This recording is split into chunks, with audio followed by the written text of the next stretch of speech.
Makasih, sore. Jalan itu Pak ya. Di bawah pasangan yang menurut dia ada berapa? Survei terbaru Pak. Survei terbarunya Pak Ahmad itu kan ada. Siapa yang bilang? Siapa yang bilang? Surveinya apa? Optimisnya berapa? Dilihat aja, survei semuanya dilihat.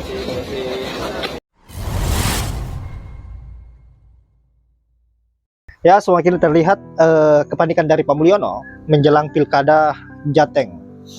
Apalagi mendengar survei Pak Lutfi ini disalip oleh Pak Andika. Nah, tentu wajar jika Pak Mulyono saat ini sudah terang-terangan melakukan sebuah cawe-cawe dan lempar kaos kiri kanan untuk ternakannya. Bagaimana agar bisa mendongkrak elektabilitas Pak Lutfi biar bisa menang di Jateng, karena harapan satu-satunya Pak Mulyono adalah Pak Lutfi. Bagaimana agar bisa memuluskan jalan Gibran di 2029? Ya tentu harus mengalahkan Pak Andika, karena kita tahu sendiri Pak Andika ini adalah calon terkuat di 2029. Dan patut kita nantikan bagaimana permainan Pak Mulyono di Pilkada Jateng ini. Nah, sahabat-sahabat, untuk video yang akan saya tampilkan berikutnya, di mana para netizen mengomentari atau menguliti Pak Mulyono terkait dengan apa yang sudah menjadi cawe-cawenya saat ini,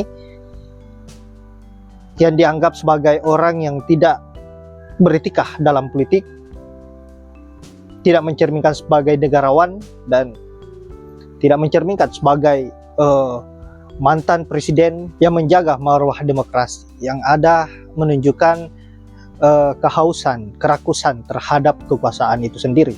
Inilah Pak Mul. Dan untuk itu langsung saja kita simak bagaimana komentar-komentarnya. Silahkan sahabat-sahabat tanggapin apa yang menjadi komentar para netizen ini. Nah, waktu bagi-bagi kaos nih. Mata nih gue Pak. Ngeri memang Pak Mul, Pak Mul. Pak, Bu, yo sudah toh,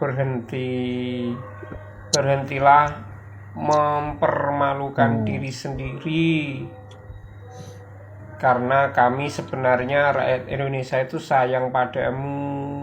Ada yang sayang loh. Bagaimanapun kamu mantan presiden, tetapi jika semakin hari Anda semakin tidak genah dan melakukan banyak hal yang tidak etis,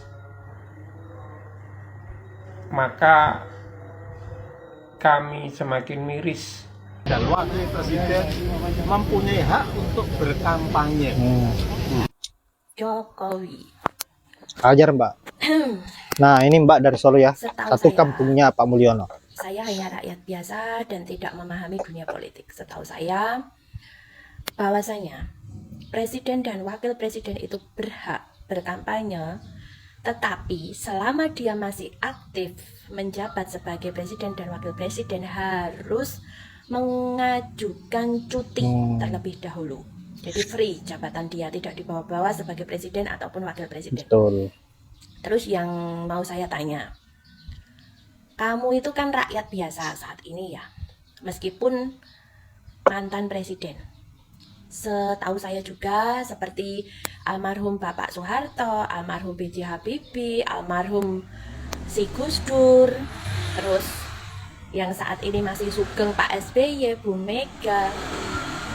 Wiki ora kerandahan kampanye Pak. Terlebih Pak SBY menjadi ketua umum Demokrat, Bu Mega ya ketua umum PDI Perjuangan, tapi enggak patek kemronggo jabatan, ora patek serakah, ora patek nek wong Jawa ngarani. Kuwi piye ya cara-carane? Kemronggo kuwi mau. Sampeyan ki wis sepuh, Pak. Wis sepuh, makane pensiun. Ngerti toh definisi pensiun? Pensiun kuwi leren, ora mikir katunyan. Syukur mikir ngibadah golek dalan padang. Nek sewaya-wayah dipundhut sing kuwasa. Diikhlasno, Pak. Kaya Pak SBY, kaya Bu Mega ngono kuwi gur ndampingi. Ndampingi dengan kata lain ngawas-awasi saka kaduan. Itu aja dia punya jabatan sebagai ketua umum partai. Pak SBY sing eksis putra-putrane. Bu Mega sing eksis ya putrane Mbak Puan. bahkan cucunya juga. Nek sampeyan ki rakyat biasa podo aku Pak. Terus yang pertama. Terus sampeyan ijek seakan-akan jabat jadi presiden. Neng Purwokerto wingi numpak mobil neng dhuwur kap mobil Aneh, bagi-bagi Mulyono. kaos. Nek aku dadi sampeyan Pak wong tua, izin. Izin dalam arti sampeyan ora ketua umum partai. PSI yo jare nggone anakmu Kesang. Kecuali nek sampeyan ki mendeklarasikan oh aku ketua umum PSI. Terus sampeyan yo dudu presiden meneh ki saiki presidennya Pak Prabowo. Karena setahu rakyat, setahu saya, secara pemilu kemarin itu Prabowo yang menang 58%. Tapi nek ono perjanjian mbok setir sing dadi jenenge Prabowo, yo mbok wis beda cerita meneh ya. Cuman ngene Pak saranku. Sampeyan ki wis sepuh, wayah pensiun wayah leren. Umur menungso ora enek sing ngerti, Pak. Sing arep mbok oyah apa to? Anakmu jare wis mapan dadi wakil presiden. Anakmu Kesang wis mapan ning dunia bisnis, wis dadi ketum partai.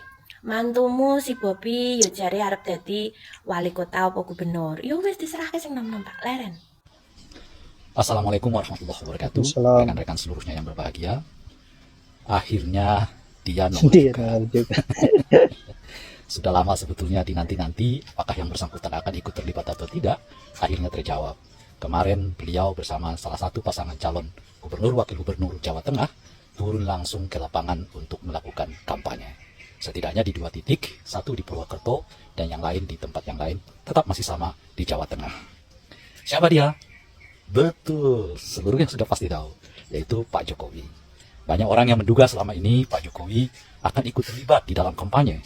Dan kemarin itu terjawab. Betul, bahwa beliau akhirnya turun tangan untuk mengkampanyekan pasangan yang saya kira pasangan paling mewah ya di seluruh Indonesia dalam perhelatan Pilkada 2024 ini. Kenapa saya sebut sebagai pasangan paling mewah? Karena langsung didukung oleh 2 presiden dan 2 presiden langsung berkampanye kepada yang bersangkutan.